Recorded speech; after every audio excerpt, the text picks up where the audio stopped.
मेरा सबसे पहला सवाल यही होगा, जो पल पल हालात बदल रहे हैं, मैं फिर वहीं से बात शुरू करूंगा कि एक तरफ तो बातचीत का दौर चल रहा था, मस्कत में बात, जिनेवा में बातचीत होते होते अचानक अमेरिका और इसराइल ने हमला कर दिया। सबसे बड़ी बात यह देखी गई कि टॉप जो लीडरशिप है वो लगभग खत्म हो गई ईरान में, और जो रूहानी लीडर थे, रहबरे आला आयतुल्लाह अली खामनी, उनका असैसिनेशन हो गया। उसके बाद से जो अब तक के हालात हैं वो किधर जा रहे हैं डॉक्टर जाकिर? देखिए, हालात तो ठीक नहीं लग रहे हैं और ईरान कमिटेड है अपनी बात करने में।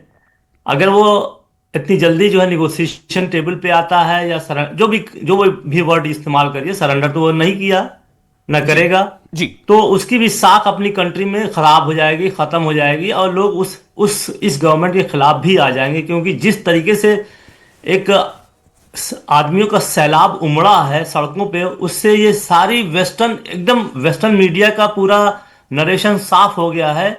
मुझे अफसोस ये हो रहा है कि लोग इस बात को समझते नहीं है कि ये मीडिया वारफेयर चल रहा है, उसी पे यकीन करते हैं। जो सड़कों पे लोग उतर के आए हैं, एक जन सैलाब हुआ है, तो अगर ये गवर्नमेंट जो है बगैर किसी डिसाइसिव उसके हटती है तो इसके लिए खुद खतरा बन जाएगा और इसको लोग खुद हटा देंगे, वही जो इनके सपोर्टर थे। नहीं, लेकिन सवाल यह कि आप ऐसी बात अभी क्यों कर रहे हैं? अभी तो ईरान का यह कहना है कि हम इंतकाम पूरा होने तक जंग जारी रखेंगे, हमले जारी रखेंगे। कल बेतशमस में, इसराइल के बेतशमस शहर में 9 से 10 इसराइली मारे गए, 3 अमेरिकी फौजियों की मरने की खुद पेंटागन तस्दीक कर चुका है। आज फिर सऊदी अरब में हमला किया है इसराइल ने, जो वहां का अरामको और रिफाइनरी कंपनी, वहां पर हमला हुआ है। जी, मैं वही बात कर रहा हूं कि ये रिजीम जो है खुद, ये जो गवर्नमेंट बची है ईरान में, ये खुद जो है कंटिन्यू करेगी। और अमेरिका जो है एक बहुत ही ब्रूटल वार की वार्निंग देके शायद जो है पेरेंट कंट्री को दबाने के उसमें है। और ये जो तमाम जो कंट्रीज ज्वाइन कर रही हैं जी, ये बिल्कुल वाज़ेह था कि ये ज्वाइन करेंगे ही, चाहे ये बात होती या ना बात होती। क्योंकि ये वैस्प है, वैस्प जो है वो पूरे एशिया को, पूरे कंट्री वर्ल्ड को अपने कंट्रोल से बाहर नहीं जाने देना चाहती, ख्वाह उनके अंदर कितने डिफरेंसेस हो जाएं। जी, अब ये देखना है कि ईरान, अगर ये भी मैं मान सकता हूं कि अमेरिका जो है ईरान पे न्यूक्लियर बम इजराइल के थ्रू इस्तेमाल करवा भी सकता है। अच्छा, आपको ऐसा लगता है? ये तो बड़ी बात है। अगर आपको ऐसा लग रहा है तो ये बड़ी बात है। नहीं, ये बात जो है सामने भी आई है कि जब नेतन्याहू व्हाइट हाउस में गए थे तो उन्होंने अमेरिका के सामने, ट्रंप के सामने 2 प्रपोजल रखे थे। आप हमारे साथ ज्वाइन करिए, और अगर आप ज्वाइन नहीं करते हैं तो हमारे पास जो भी असलहे हैं उसका हम इस्तेमाल करेंगे। तो ये बात आई थी, इसलिए ट्रंप का भी अपना एक मकसद है आने का, लेकिन नेतन्याहू ने ये बातें रखी थी। अब ये देखना है, हम ये सब जानते हैं कि नेतन्याहू इस जो है फोर्स से, इस बात से, एक सुपर पावर के कनपट्टी पे गन रख के, न्यूक्लियर गन रख के ये बात कर रहे थे। वहां पे ज़ायनिस्ट लॉबी इतनी स्ट्रांग है कि उसको ट्रंप भी नहीं हटा सकते, या कोई भी नहीं कर सकता, जितने भी लोग आए हैं। आप देखिए, इतना बड़ा एपिस्टीन फाइल हो गया, उसमें इतनी चीजें हुई लेकिन कुछ नहीं हुआ। तो वो पूरा कंट्रोल करके रखे हुए हैं, वार भी करना है, इलेक्शन भी जीतना है, लेकिन एक सेनेट मेंबर है, मैसी नाम है उनका, वो ये कह रहे हैं कि ये तमाम दुनिया में जगह जगह धमाके करने से एप्स्टीन फाइल का बोझ कम नहीं हो जाएगा। ये वो डोनाल्ड ट्रंप को इशारा करके बोल रहे हैं, या अमेरिकी सेनेट मेंबर का स्टेटमेंट है। क्या कर लेंगे वो क्या मतलब मिड टर्म इलेक्शन में ट्रंप को हरा देंगे? उसके पहले क्या कर पाएंगे? वो स्टेटमेंट ही तो देंगे। अगर वो करना चाहते हैं तो इसको जो है मैसिव उसमें ले आए, सड़क पर मिड टर्म इलेक्शन में हरवाएं, अक्टूबर में नेतन्याहू को हरवाएं, ठीक है, पूरा सिस्टम चेंज करें। ये आपका सवाल बहुत जो है, ये अभी सिचुएशन है, सवाल पे जवाब बात कर सकते हैं। फिलहाल अफसर अहमद हमारे साथ मौजूद है। अफसर, आपका इस्तकबाल है। मेरा सवाल आपसे ये होगा कि ये जो सिचुएशन है, इसमें अब ये देखा जा रहा है कि दुनिया जो है अपना पक्ष लेने लगी है। भारत के प्रधानमंत्री भी कह रहे हैं कि जो पश्चिम एशिया में जो स्थिति बनी है वो भारत के लिए चिंता का विषय है। वहीं दूसरी तरफ हम ये देख रहे हैं कि यूके ने अपना स्टैंड बदला है, वो अब शिफ्ट हो रहा है अमेरिका की तरफ। वो एक तरह से वो लॉबिंग कर रहा है कि अमेरिका के साथ वो है अगर ईरान के खिलाफ लगातार हमले होते रहते हैं तो।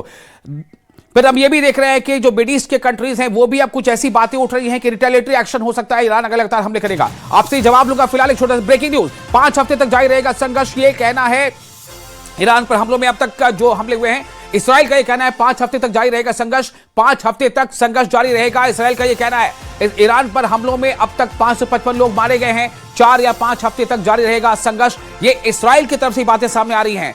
ईरान पर हमलों में अब तक 555 लोग मारे गए, 4 या 5 हफ्ते तक जारी रहेगा संघर्ष, इसराइल का यह कहना है। यहां यह बात आपको याद दिला दें कि ईरान पर हमले में स्कूलों पर हमला भी शामिल है। 2 स्कूलों पर हमले हुए जहां बच्चियां पढ़ती थी, और उस स्कूल में हमले पर 150 से ज्यादा बच्चियों की मौत हुई है। तो क्या शायद इसराइल उसको गिनकर यह बता रहा है, मुझे पता नहीं। अफसर, मैं आपके पास आना चाहता हूं। सवाल सीधा है कि ये पहले तो मैं आप मुझे रिएक्शन दे कि इस वक्त स्थिति क्या है, आप इसे कैसे एसेस कर रहे हैं?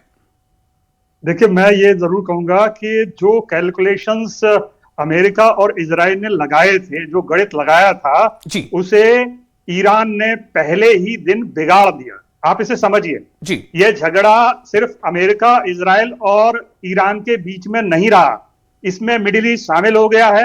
और मिडिल ईस्ट के 7 से 8 देशों पर जो उसने ड्रोन मारे हैं, मिसाइल दागी हैं, वो सिर्फ संकेत नहीं था। उन्होंने उनके सारे अमेरिकन एसेट्स पर हमला किया है, तो पूरा मिडिल ईस्ट उसने शामिल कर लिया है। और ये अमेरिका पर सीधा प्रेशर है।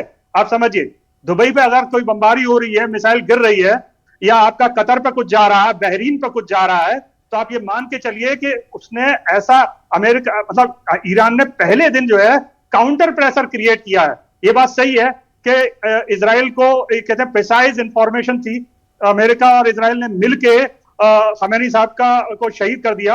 लेकिन एक बात जान लीजिए कि ईरान ने पहले ही दिन जो स्ट्राइक की है, वो ये बताने के लिए काफी है कि ये खेल सिर्फ एक तरफा नहीं होगा। एक दूसरा, इस पर अमेरिका पर बड़ा जबरदस्त दबाव आने वाला है। और तीसरा, ट्रंप के फैसलों पर सबसे ज्यादा सवाल अब उठेंगे। आप ये जान लीजिए कि ट्रंप की प्रॉब्लम क्या है।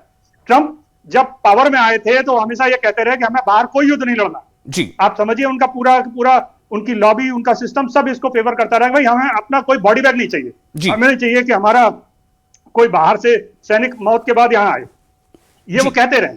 अब सवाल ये है कि 3 अभी सैनिक मरे हैं हमले में, कई घायल हुए हैं अमेरिकी सैनिक।